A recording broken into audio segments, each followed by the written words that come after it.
Ça va. Bonjour. Regardons aujourd'hui ce que pourrait être un principe de responsabilité. Ouh là là, allez-vous dire.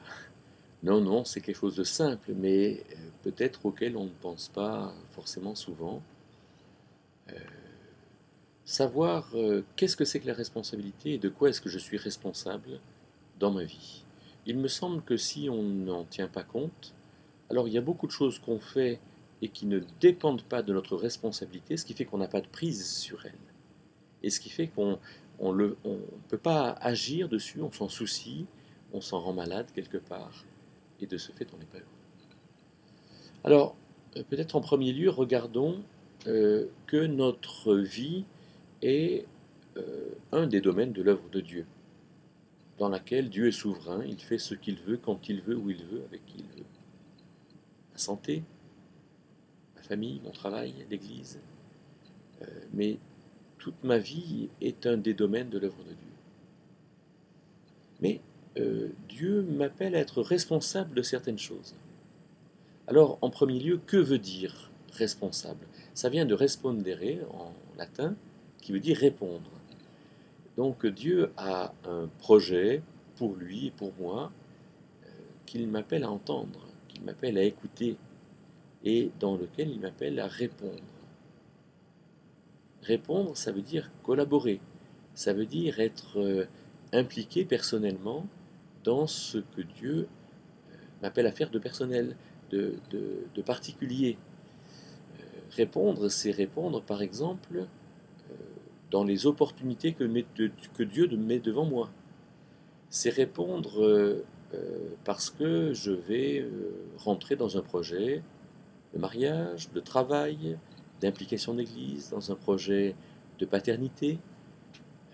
Et donc c'est répondre avec bon sens, c'est répondre avec son esprit, c'est répondre avec de la créativité, c'est répondre dans cette collaboration que Dieu m'appelle à mettre en œuvre avec lui. Je suis donc responsable de certaines choses. Alors, comment définir de manière plus précise cette responsabilité? J'ai envie de dire que tout est cas particulier. Je suis responsable de la manière dont je parle, dont je m'habille, dont je mange, dont je dors, dont je parle aux autres, dont je parle à mes enfants, dont j'écoute avec la manière avec laquelle je vais écouter mes supérieurs hiérarchiques. Euh, je suis responsable de ce qui m'est confié dans l'autorité hiérarchique, dans l'entreprise par exemple. Mais je ne suis pas responsable de ce qui ne m'est pas confié. Je ne suis pas responsable de ce que mes enfants font euh, quand ils ont quitté la maison. Mais je suis responsable d'eux tant qu'ils sont à la maison et tant qu'ils n'ont pas passé l'âge de responsabilité qui en France est de 18 ans. Je ne suis pas responsable de, euh, finalement de ce que fait l'Église, mais je suis responsable de dire dans l'Église ce que je pense qu'elle doit faire. Alors, cette notion de responsabilité, je crois, est très simple à trouver dès l'instant où j'y pense. Alors pourquoi y penser? Eh bien, peut-être parce que un passage comme Romains 12, 19 euh, me dit soyez en paix avec tous, pour autant que cela dépende de vous. Alors il y a des choses qui dépendent de moi, il y a des choses qui ne dépendent pas de moi. Et je ne suis pas responsable de ce qui ne dépend pas de moi. Et on pourrait même dire que si je travaille dans un domaine dans lequel je ne suis pas responsable, alors il y a un principe d'ingérence qui est mauvais. Et cette ingérence, elle peut se trouver, par exemple, chez les ados, chez, de la part des parents chez les ados, où les parents veulent faire des choses aux ados, alors que c'est aux ados de le trouver. C'est aux ados de mettre en œuvre ce qui relève de leur propre responsabilité.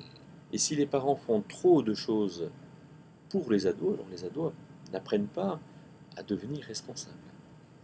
Il y a de la même manière une ingérence dans le travail, dans l'entreprise dans laquelle je travaille. Si je vais faire moi des choses ou contrôler des choses que les autres doivent faire ou contrôler, alors il y a un principe d'ingérence et de ce fait, eh bien, la famille ne fonctionne pas bien. Si je fais ce qui relève de ma responsabilité, alors j'en ai une grande satisfaction. Si j'essaye de me réconcilier avec quelqu'un qui ne veut pas se réconcilier avec moi, mais si moi je fais ce que je dois faire pour me réconcilier avec quelqu'un, alors je peux très bien en avoir une grande satisfaction et faire confiance à Dieu pour le reste. Savoir que la parole que j'aurais dite, que j'aurais donnée à l'autre, moi ayant fait ma part de chemin, alors elle sera très importante pour moi et elle permettra à l'autre, qui est libre de fait, de faire ce qu'il doit faire. Et il le fera quand il voudra le faire.